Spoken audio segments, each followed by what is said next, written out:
People say I talk about some weird stuff, some far out stuff. But how about that chair that you're sitting in isn't solid? How weird is that?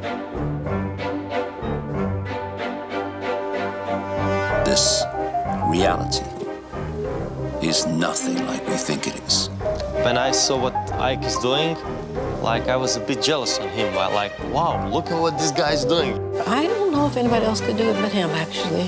We are in a period now where speaking your truth is not just important, it's utterly crucial to where humanity goes from here. The world needs renegades, and it needs them now. Still with technology, one of the saddest things that's happening, and happening systematically, is that young kids are killing themselves because of the experiences they're having on social media. Now, I may sound an old fuddy-duddy and all that stuff, and I don't care if I do. But I grew up in the 1950s and 1960s without social media. I see social media now, and I don't feel I missed out. In fact, I feel that I dodged a bloody bullet. Because I keep saying this is a psychological operation. You can't control billions of people physically, though they will if they get AI connected to the human brain. But at the moment they can't. So they have to do it psychologically, and this is what social media has been is about. People like Mark Zuckerberg at Facebook and all the other people that run that company and similar companies, they are absolutely disgusting people who are making a disgusting contribution to the world. And I wish I could say it to his face, because I would. Here's a story, and it could be one of endless now. Bullied schoolgirl 12 hanged herself in her room 2 days before her birthday after sharing social media photo of her foot with RIP drawn on it, as coroner warns of her intense social media activity in days before her death. Jessica Scatterson took her own life at her home in Warrington, Cheshire, at 3:45 a.m. on April the 22nd, 2017. An inquest into her death heard her social media activity had been ramped up to intense levels, which led her to be emotionally overwhelmed before suicide. See, social media is such a bubble, you can believe the whole world's like that. Because if you're never off social media is the world. And that's what's happening there and what people are saying about you there. Often behind their gutless login names, which allows psychopathy to express itself without consequences. You can think that is the world, and it isn't. It's the world they're creating. It's the virtual world they're creating. And if you fall for that, then they got you. Even down to suicide. Drawings and notes referencing death and suicide were found in her room days after she passed. The notes included the name of an alleged bully. Nasty messages between the girl and her friends in the days leading up to her death were discovered on her iPad, the inquest heard. The hearing was told that Jessica's friends knew she had previously self-harmed, but never told her parents or teachers at the Penketh High School. A police inquiry revealed that there had been an incident related to Jessica being bullied at school in April 2016. Spectre Hannah Friend says Jessica had come home with scratches to her face and a swollen eye after arguing with another girl. The matter was reported to police, but it was unclear who started the fight, and so no action was taken. When quizzed by police, Jessica's friends denied she was bullied and said she gave as good as she got. Senior coroner for Cheshire, Alan Moore, said, "The level and intensity of her activity on social media platforms cannot have failed to have influenced her intentions." The British government has warned social media giants such as Facebook and Instagram, both owned by Facebook, that they'll be hit with a multi-million-pound fine if they fail to get rid of their platforms of harmful content. Now, that's again, going back to the story before, not about protecting children. How can you accept that a government and a system has this overwhelming desire to protect children when enormous numbers of them are allowed to go to bed hungry every night? It's the crocodile tears, it's the how do we manipulate emotion to get what they want? And what they want is to set more and more precedents for more and more reasons to censor content that is not about harm. It's about putting out information that they don't want people to see. So harm suddenly takes on a much wider and, in the end, limitless perspective. No, they don't say increasingly that content must be censored because it's illegal. They say because it's harmful, which is a completely open definition that can be applied. Well, we think that exposing that 9/11 was a scam is harmful. Yeah, to you.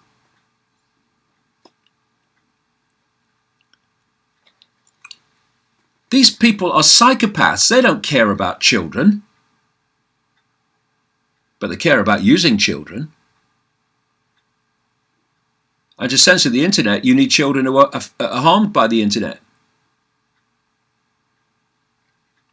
And I say to kids, don't let anyone else define you.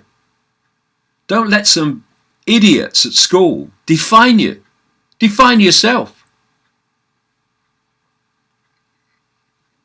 I was bullied at school at one point, and the bully said to me, "You meet me after school. I'm going to beat you up." And what he expected me after school to do is run. And I said to him, "Okay." I'll never forget the look on his face. I said, "Okay, I'll meet you." He wasn't expecting that answer, because bullies are cowards. And let's say that after we met, and I never laid a punch on him because I didn't want to, but he never laid one on me either, until his arms were so bloody, exhausted, he couldn't throw another. Well, I laughed at him. And he walked out with his mates who were cheering him on and then stopped cheering him on when it went awry. And I won't bully it anymore. We have to look life in the face, and we have to not care what other people think of us. Because if we do, they control us. Even to the point, in some cases, of people take their life. Come on, kids. Define yourself. Don't be defined by morons. Because if you do, you're allowing morons to control you. Come on. So they say bad things about you. And? So what? It only matters if you think it matters. Until you reach that point, it doesn't matter at all.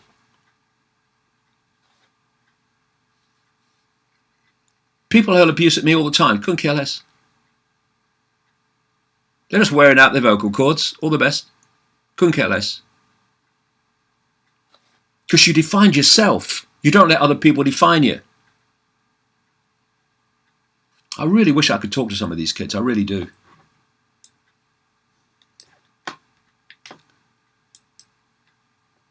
And here's another story, just to, emphasize that this is not becoming rare, or coming from a point of view of it's rare. It's a gathering phenomenon. Children as young as 9 are talking about suicide in class, teacher's survey reveals. Children as young as 9 are talking about suicide in class, a teacher's survey has revealed, as they warn that mental health issues are on the rise. Why? Why are mental health issues on the rise in children, even very young children?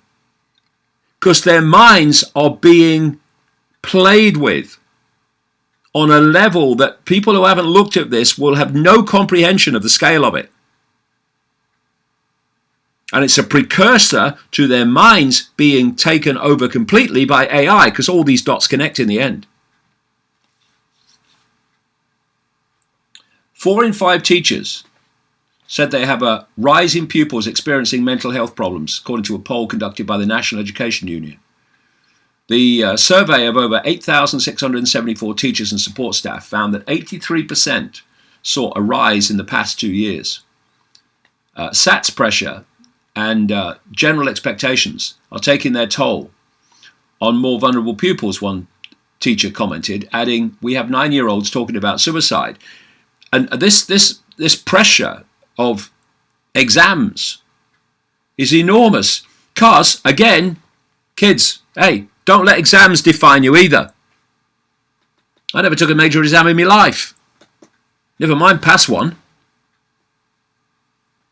And I somehow survived. My son Gareth used to get E's in his exams. What is he now? A bright, highly intelligent, multi-talented bloke. Don't let exams define you, or anything else, or anyone else.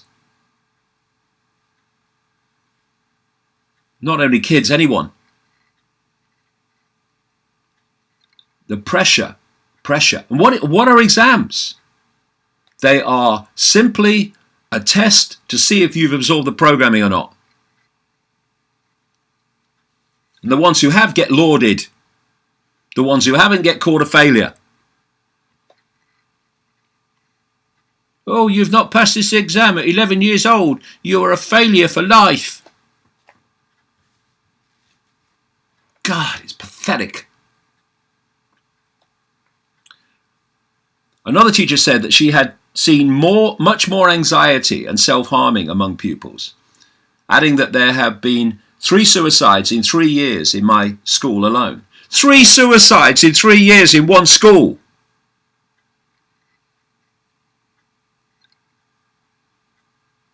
What the hell are we doing, or allowed to be done?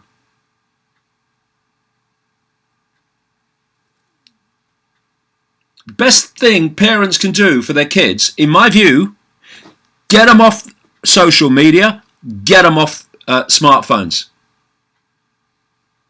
And let them take their lives back. You know, people talk about, I want to do the best for my kid. Well, what is that? What is that? Buy them a smartphone? Is that doing the best for your kid? No, that's doing what your child wants, which is not necessarily what is beneficial. And when they get older and go out into the world, then, okay, well, they make their own decisions. But when they're young, they just come into the world. They're not wise about the world, they haven't been here long enough. Then people who have been here a bit longer need to say, hold on a minute, this ain't good for you. When you get older, you do what you like, but this ain't good for you. But of course, what people will get because of the programming of the children is that they take on the role of the villain. My mum and dad won't buy me a smartphone. All my mates have got them. But if you care about your children, then you'll take the role of villain, because you know you're doing what you know is best for the child in the long run.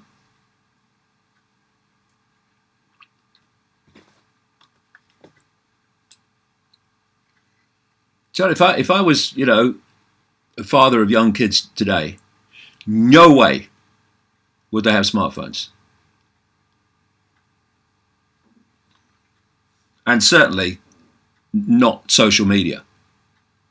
If you want to talk to your mates, go around and talk to them. Meet them in the park. Meet them at their house or our house. Talk to them face to face.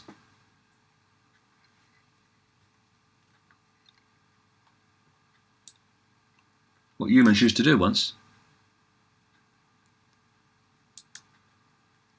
Okay. Oh yeah, it's another kind of connection to this. Iraq considers banning online multiplayer games as they have brainwashed young people.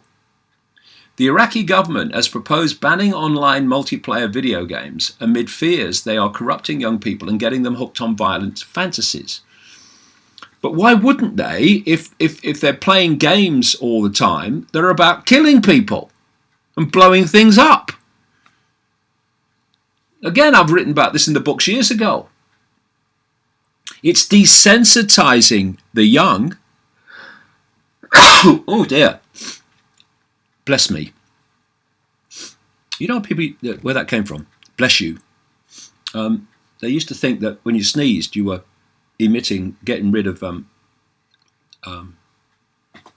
evil spirits. Zuckerberg on there. So anyway, the Iraqi parliament has proposed banning online multiplayer videos because of this violent fantasies they say it's creating. But kids are on these games killing people and blowing things up virtually all the time. Why wouldn't that desensitize them from murder? I mean, and where have we gone now? We've got the military playing computer games called drone pilots who from thousands of miles away are flying planes to bomb people. Anyone think that they're not desensitized but from what they do? I bet all of them have been playing video games to a high level, and probably that's why they got the job. I read a story once about drone pilots in America flying drones around the world, bombing people, and how that they would spend the morning, on the stick, bombing people they know nothing about because they were told to. Then at lunchtime they'd go off and, or at the end of the day they'd go off and pick the kids up from school, take them home, give them their dinner. Having killed God knows how many kids earlier in the day, somewhere else on the other side of the world. This is what desensitization does. So anyway, Iraq's Cultural Parliamentary Committee submitted a draft law over the weekend seeking to ban the games, singling out the multiplayer deathmatch game PlayerUnknown's Battlegrounds. It's all about battle. You notice these games are all about killing. On purpose. It's all connected. Islamic clerics have also raised concerns about young people becoming absorbed in scenes of glorified violence, considering their country's own long history of war, destruction and bloodshed. The committee is concerned about the obsession over these electronic games that ignite violence among children and youth. Its influence has spread rapidly among Iraq's societies. It's everywhere. The draft law, awaiting revision by the parliament speaker, follows reports in the Iraqi media about young people spending vast stretches of time playing the so-called battle royal games. There are also reports of a wave of divorces and suicides being linked to the games and their hold on young people. Last Thursday, high-profile Shiite cleric Muqtada al-Sadr, wrote on Twitter, the social media website, "It saddens me to see our youth are brainwashed, basically by these games. Iraq society is deteriorating as its youths are occupied by the fighting in these, in effect, virtual battlefields." Iraqi society has for 16 years been straining under immense pressures, including invasion, needless, endless war, and the destruction and ongoing reconstruction of much of the Iraqi state. Like I say, all these things are connected. The world needs renegades, and it needs them now.